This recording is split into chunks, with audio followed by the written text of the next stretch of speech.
Hi, Misha here, and I recently picked up another couple of Japanese Air Self-Defense Force 172 scale models, and so I thought we'd kind of do an overview of the various two-seat trainers, both kind of basic as well as intermediate and advanced trainers that they have used between the 1950s and today. So, to begin with, we have their first, which was the American T33, although they would produce some in Japan. Then we have the F104DJ. Then we have the Japanese indigenous production of the T2 and the T4.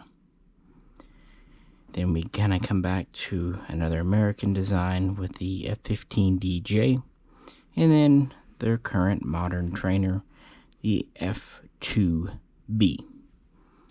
This will be an overview video, not going super in depth because I've covered these in individual videos in the past.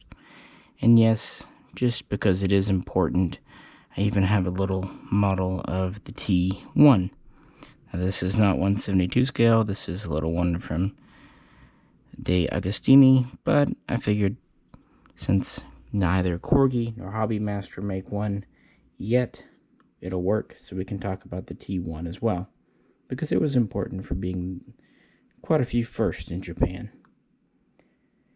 So with that, we'll just go back and talk about the good old shooting star. So, the Lockheed T33A shooting star. This was the two-seat training version of the P-80 shooting star, the U.S.'s first full production jet aircraft. And in Japan, it was their first jet aircraft pretty much ever, and certainly the JASDF. Now, the JASDF was officially founded on July 1st, 1954, and in the very beginning they were equipped with World War II era propeller aircraft, and their first fighters, interceptors would be F-86s, Sabres. Their first trainer would be this. In January of 1955, they would start to receive the first of several, ultimately about 68, late production U.S. Air Force surplus T-33s. And this would be well received and well liked, so much so that it was decided to help build Japan's aircraft industry and to have more, that Kawasaki would build them domestically under license. And Kawasaki would first put 20 together using kits provided from the USA, and the first of these would fly on November 22nd, 1956, and from there they would transition over to full domestic production, which would last until 1959. In total, the JASDF would operate about 210 shooting stars, or as they call them, the Wakataka, meaning young hawk. Yeah, but it was very well received and lasted a long time. Initially, these could not mount bombs under the wings like all later production shooting stars. They had the typical fuel tanks on the wingtips. They did have two 50 caliber machine guns, which Japan would use for target training and practice. But in 1959, they would delete these from the original designs, removing them and plating over the holes. So after that, into the 1960s, they were totally unarmed trainers without the ability to carry bombs, rockets, guns, what have you. They were about 38 feet by 39 feet. They had a max speed of right at 600 miles per hour, but they preferred to cruise at about 450. They had a ceiling altitude of about 48,000 feet. Of course, a crew of two, a trainee pilot, student pilot, and an instructor co-pilot in the back. You know the deal. And these were used for pretty much basic as well as intermediate jet training. And they were not actually expected to be retired until around 2003, at least fully. Although they did start pulling quite a few of these out of service in the early to mid-90s as finally newer trainers were online. But they expected to keep some around for a bit. But on its anniversary, November 22nd, 1999, one aircraft experienced a major malfunction, which led to smoke and a fire. And the two crew could have ejected, but if they had done so, the aircraft wreckage would have probably pelted down upon a residential area, even a school district.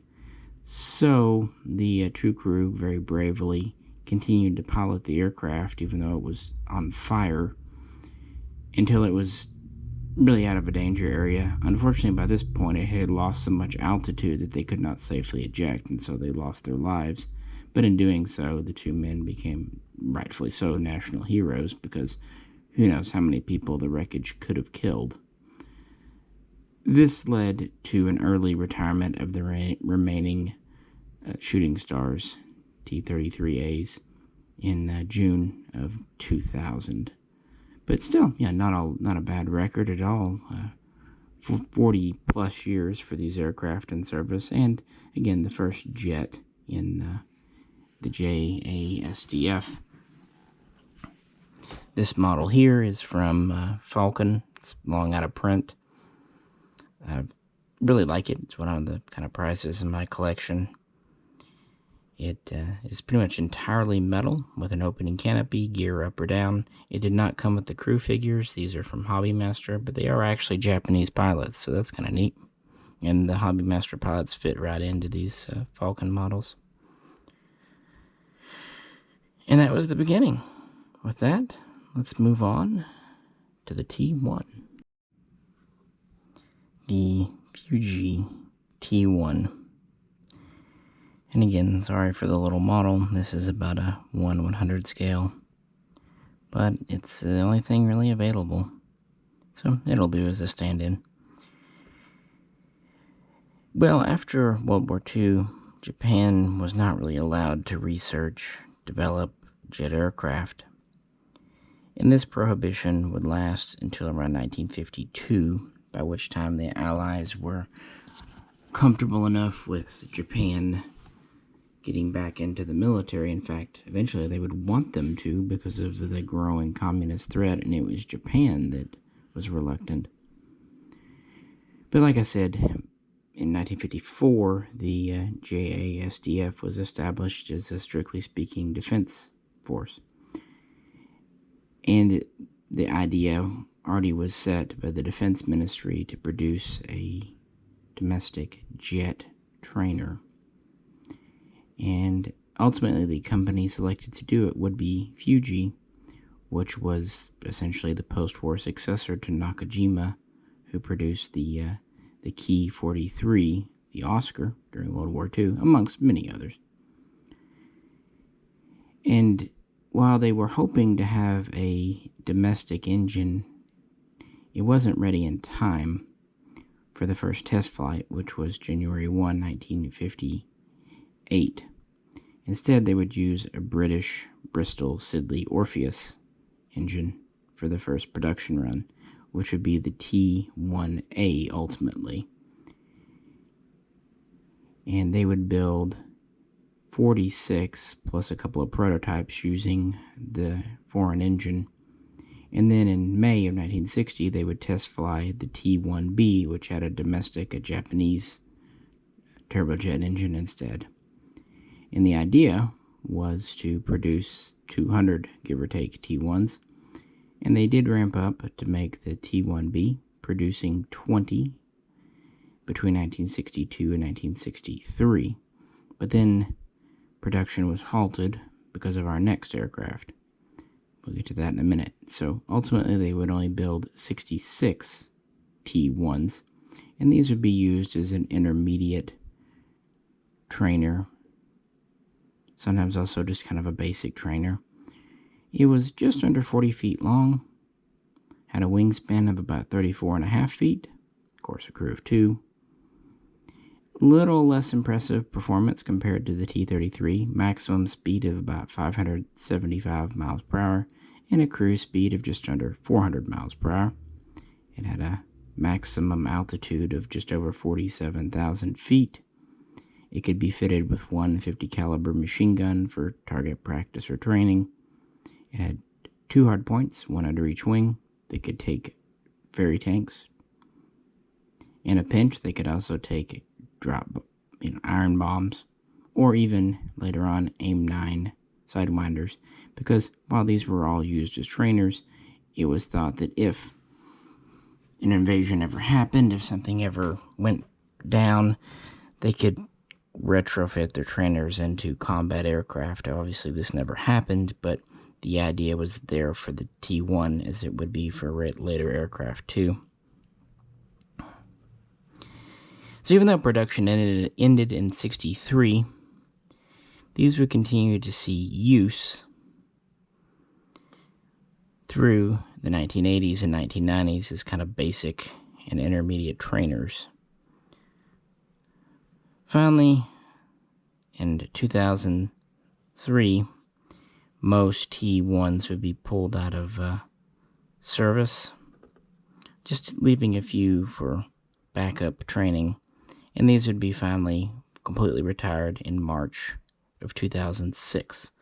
So actually, yeah, a pretty long run for Japan's first jet. And that's really where this is important. It was their first domestically made jet after World War II. They had a few prototypes and concepts during World War II. It was the first ever Japanese jet to be mass-produced. And it was the first one they built with the swept wing. Quite a good concept in the 1950s, and still one that's solid to this very day. And this little model, again, is from De Agostini. It's technically die-cast, although it's very light. Really only the fuselage is metal. And again, it's a smaller scale, but these are inexpensive. And I just picked one up a long time ago just to have a T1 for comparison. Notice it has kind of the old school intake in the nose, and yeah, it's very clearly inspired by the F-86 Sabre, which makes sense because that was the frontline single-seat jet at the time. But much with the T-33, it helped push Japanese industry forward, learning how to first build and then later design jets.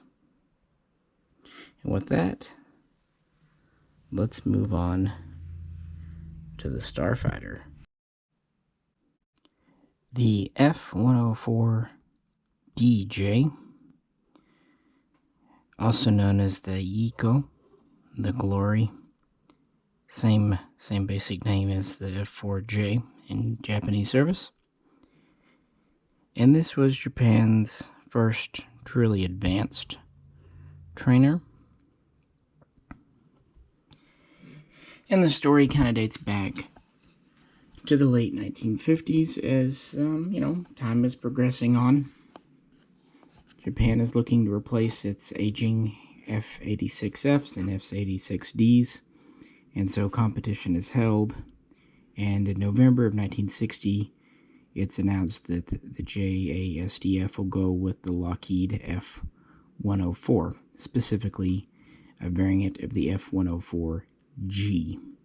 This would become modified a bit, mostly removing any air-to-surface capability, as well as air-to-air refueling, because at this time the JASDF, is absolutely not wanting any kind of attack ability. So, strictly speaking, self-defense, air-to-air interception. This becomes the F4J, and at the very beginning, the first 3 regular jets are made in the U.S. by Lockheed, with the first one flying in 1961. Then the next 29 are assembled in Japan by Mitsubishi from so-called knockdown kits, much as had been done with Kawasaki and the T33. And then from there, the following 178 were built in Japan with mostly Japanese parts, including a Japanese variant of the J79 engine. So that was for the single seat. It started to enter service, well, they started to receive them in 1963, and by 1966, squadrons started to form and be equipped with them. But they had a problem. The T-1 and the T-33 were both subsonic trainers, whereas the Shooting Star was not just supersonic, but it was a Mach 2 plus fighter. They had to have something as an advanced trainer, hence the F104DJ. They decided to just purchase 20 of these from Lockheed, and these would be assembled from kits. Some sources say they were just wholly built in America, but sources from Japan claim that they were assembled by Mitsubishi using kits, and the dates were between July 1962 and January of 1964. There were some differences. Now, interestingly, you might think the F104DJ was like the F104D. Not exactly. It was more like the F104G or F104J. Now, it did have the American variant of the engine, since, again, kit. It lacked air-to-air refueling. It lacked the radar of the regular aircraft. It did not have the M61 cannon. Not surprising there. And it was had lower fuel tankage in order to allow the second seat. In fact, it had about 80% of the fuel tankage on board as the F104J, meaning the wingtip tanks were very important. Overall, it was over 58 feet long, but it had a wingspan of under 22 feet. It was capable of exceeding Mach 2. It had a ceiling of well over 50,000 feet. And the Japanese F104J could carry up to 4 Sidewinder missiles. Typically, they wouldn't use the wingtips. They would use those for fuel tanks. Instead, they would mount 2 under the fuselage and 1 under each wing, or sometimes just 2 Sidewinders. But for the 104DJ, they were never armed in that JASDF use service. But they could be. At least they had a basic compatibility. They didn't lack the targeting computer. They didn't lack the radar. They didn't have the radar of the standard version. They didn't even have the standard autopilot.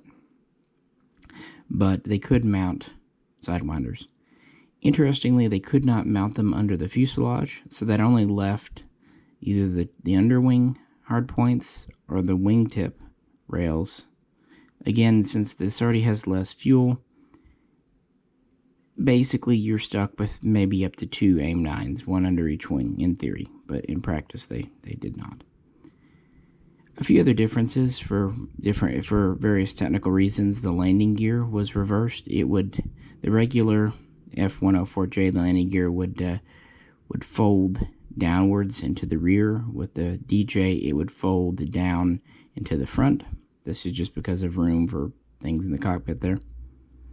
Also, the DJ had a slightly larger stabilizer in the back here, about 20-25% bigger tail for, stability, what have you. But otherwise was, the same. And so, these were built, and they would enter into training service for F-104 pilots in the mid-60s and be used throughout the 1970s, still having the regular 20 that were built from Lockheed kits. This model here from Hobby Master is circa 1982 or 83, I believe. And these would continue on until the entire Japanese F-104 fleet was retired in March of 1986.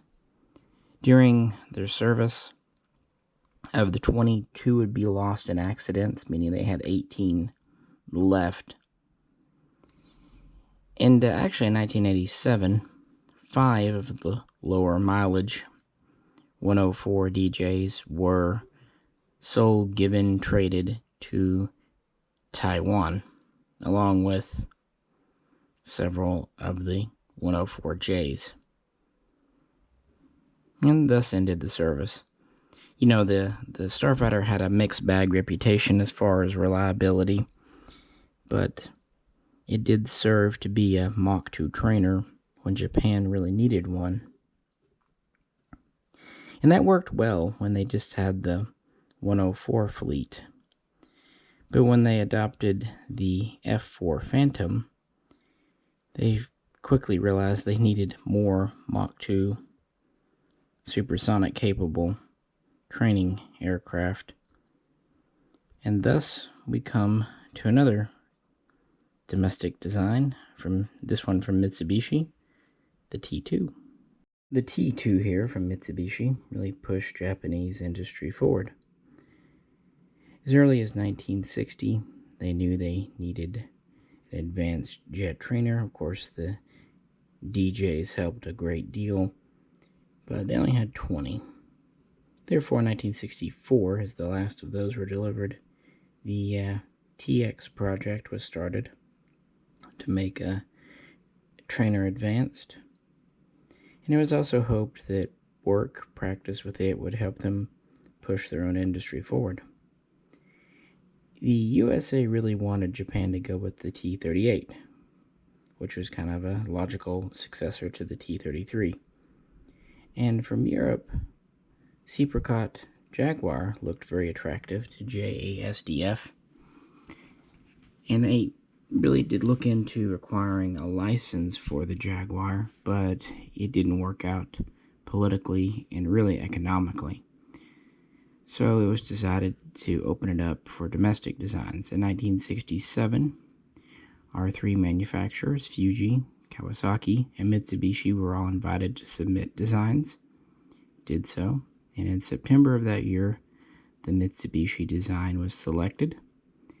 A contract was awarded in March of '68 for what was known at the time as the XT2. A year later, in March of '69, the final design was locked down and production on a prototype was started. It was rolled out in April of 1971 and first flew on July 20 of that year. They'd make a few tweaks and changes. 1973, the name would go from TX2 to T2 as it was kind of finalized, and full production would start by 1975. In between that time and 1988, they would build in small batches, ultimately turning out 90 of these in 2 kind of sub-variants. So what do we have here? Well, it's a little bit longer than the Starfighter. It's about 58.5 feet. A little bit wider wingspan at just under 26 feet. Of course, crew of 2, like all of these. It has a maximum speed of Mach 1.6, so it's a little slower, but this was the first domestic Japanese jet design to go supersonic. Had a maximum altitude of at least 50,000 feet, and it had a total of 5 hardpoints. So here we go. There were 2 versions made. 28 aircraft were designed without the ability to carry weapons, either for training practice or emergency war. But the remaining 62 were built with the ability to carry weapons. These include 1 20mm cannon, and then they had a total of 5 hardpoints, 1 center line, 1 under each wing, and these could carry drop bombs, rocket pods, what have you. Plus, the wingtips could mount rails for AIM-9 sidewinders. Now, the reason this started to be able to have ground attack potential was because Japan would kind of get away from the air defense only in the late 70s and into the 80s with their F-1 jet fighter, which had an attack bomber secondary role. And so the T2 was like that. In fact, the F1 was very much based on the T2. And if this looks like a Jaguar, well, they super promise they didn't rip off the design. This model is from Hobbymaster, same as the rest. Same features as all your regular Hobbymasters. But yeah, production would end in 1988, and they would continue to see use as a trainer for the F4 Phantom, the F1, and then later the F2 when it came into service in the 90s.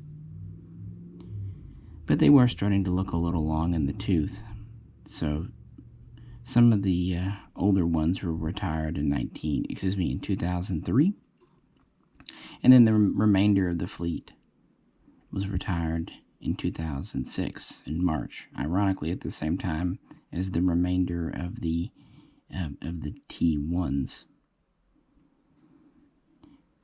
And this really did help push the industry forward. It worked as a good trainer. It was a solid design, and it directly led to the F1 and kind of filled that gap. It's technically an advanced trainer, although it could be classified as an intermediate trainer, but it was definitely the first high performance domestically designed and produced jet from Japan. Again, even if they really did borrow extremely heavily from the Jaguar, the two smaller engines, the overall layout, yeah, can't be denied. But it is what it is. And with that, we'll move in to the 80s. Next up, we have the F15DJ. Of course, this is the two-seat version of the F-15. This is based on the D, just as the F-15J is based on the F-15C from McDonnell Douglas. This was, of course, an air superiority fighter. The JASDF first started looking at the F-15 around 1975. They would try out both versions, the C and the D, and ultimately select in 1978. There was a bit of political back and forth, but nevertheless, the first customized one for Japan flew in the summer of 1980, and these would enter into service on December 7, 1981. The first two F-15Js were built in the USA, but the first 12 F-15DJs were built in the USA, although to Japanese specification. Now, there's a bit of a discrepancy as to how many DJs were built in Japan by Mitsubishi. Numbers range from 8 all the way up to 25. So, if anyone knows for sure, please let me know. Regardless, the F-15DJ was combat capable, and in addition to being used as an advanced trainer, these have been sent out on patrol missions, reconnaissance, what have you. And at first they carried the AIM-9 Sidewinder and the AIM-7 Sparrow. Later they could carry the AAM-3 from Mitsubishi and the AAM-4, as well as the newer AAM-5. And this model here from Hobbymaster doesn't have full armament.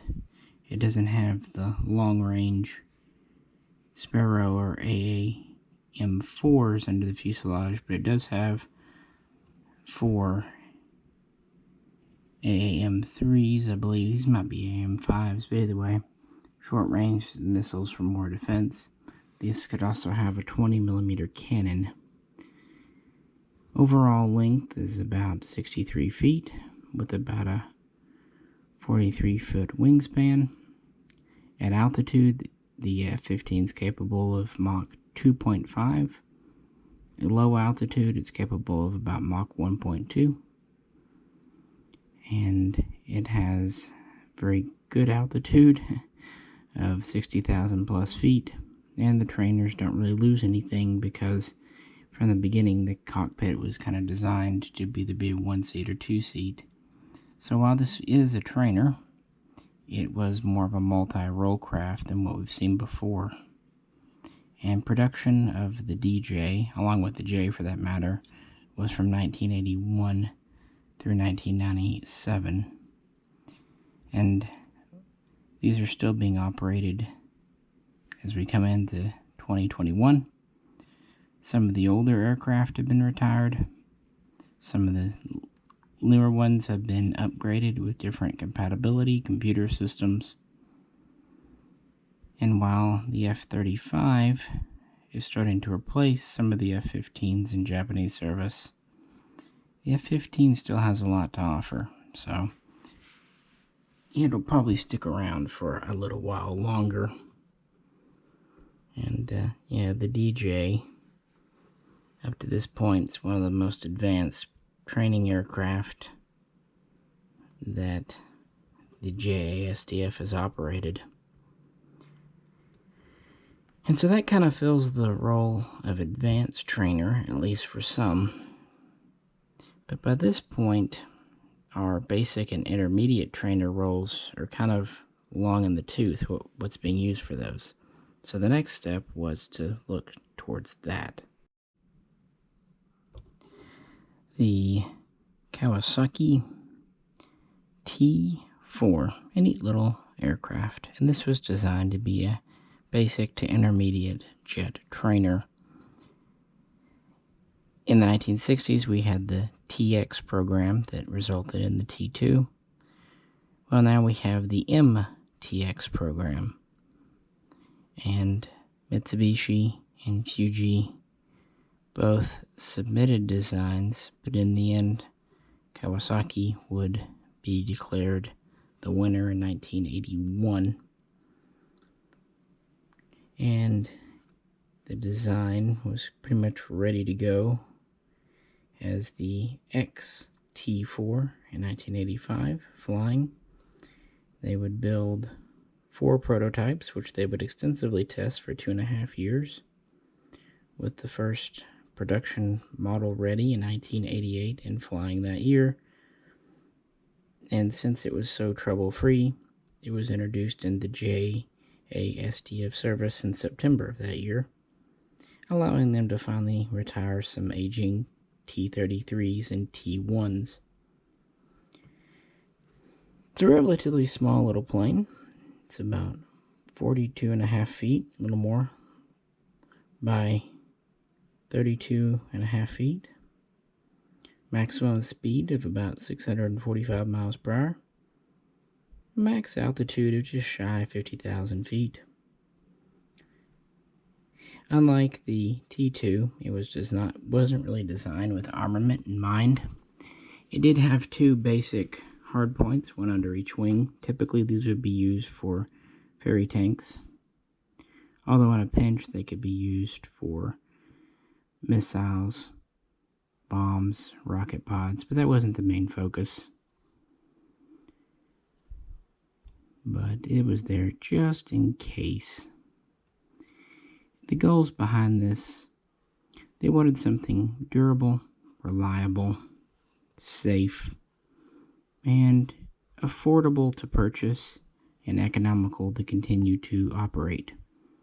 And by all accounts, that's exactly what they got. Initially, they were going to have 200 of these built. Then they decided 220 maybe. In the end, it ended up being 208 production models, plus the 4 prototypes.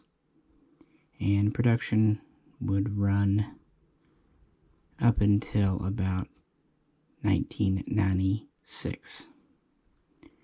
And already by 1989, squadrons would start converting over. And in 1995, the Blue Impulse team would select this as well, letting their older aircraft be retired. And so, as we've talked about, the Shooting Star would retire in 2000.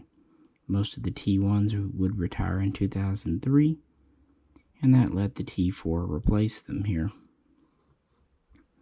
And with over 200 available, there's more than enough.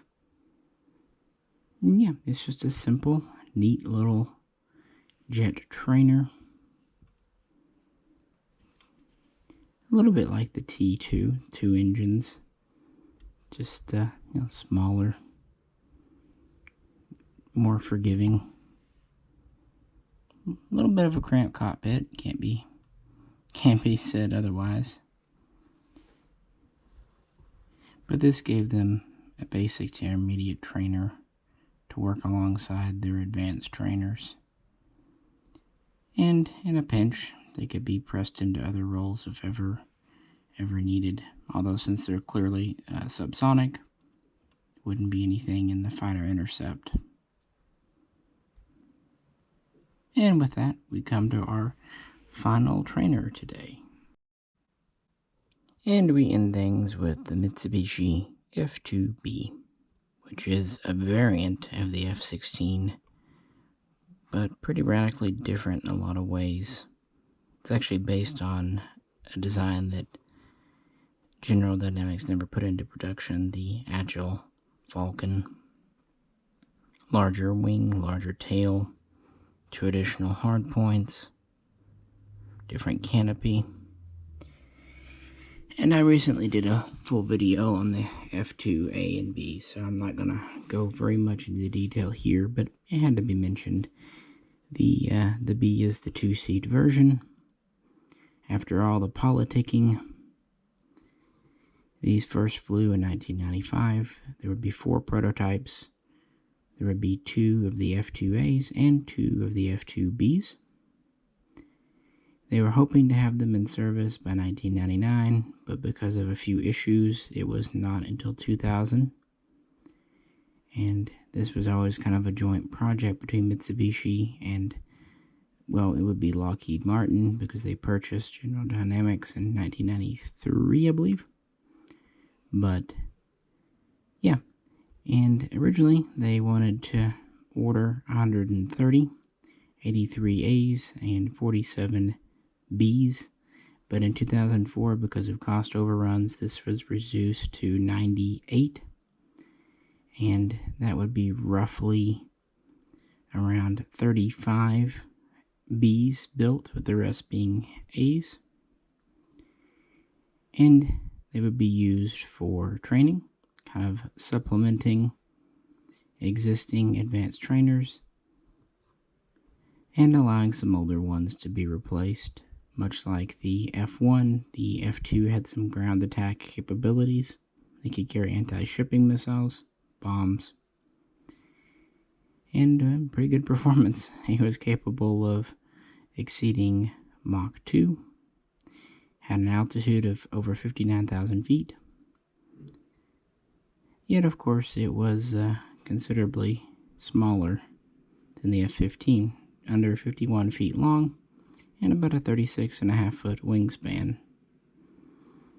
And the 2B is pretty much the exact same specs as the 2A, except because of the second seat, it has a little less fuel tankage. There have been a couple of accidents with these. One 2B crashed in 2007. Another one crashed in 2019, meaning that as of last year, the JASDF had 20 F2Bs in active service. Most are used as trainers, but they can be used for patrols and intercepts if called upon, because again, they are fully capable aircraft. Production would last through September of 2011, when the 98th production aircraft was delivered, meaning total, including the prototypes, 102 Mitsubishi F2s were constructed. Of course, originally these would be built in the U.S. to their specifications. The F2 allowed the F1 to finally get retired, and it also allowed for the F4 to be retired, and it supplements the F-15, and today the F-35 is coming around, but a 2-seat F-35 is not in service. So this, along with the F-15DJ and the T-4, are kind of the preeminent JASDF training aircraft as we get into 2021. And of course this model is from Hobby Master, as most of these are. And again, for more on this, check out my recent video on the Mitsubishi F2. Well, I hope you enjoyed this look at Japanese Air Force training craft. I know trainers aren't the most interesting, but I like them, so hopefully some of you did too. I've kind of grouped them here.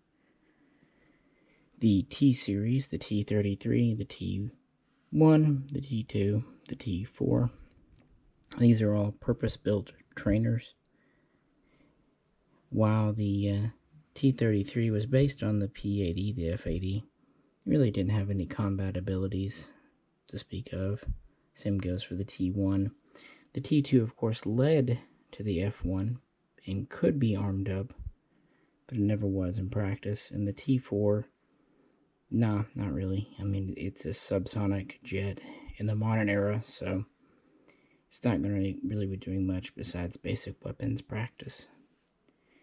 But then over here, we have aircraft that are 2-seat versions of, at the time, very cutting-edge military tech. The F104DJ, while Japan never did arm it up, certainly could have been fitted with a couple of AIM-9 Sidewinders if the need ever arose. And the Starfighter was a pretty high-performance plane for the 60s.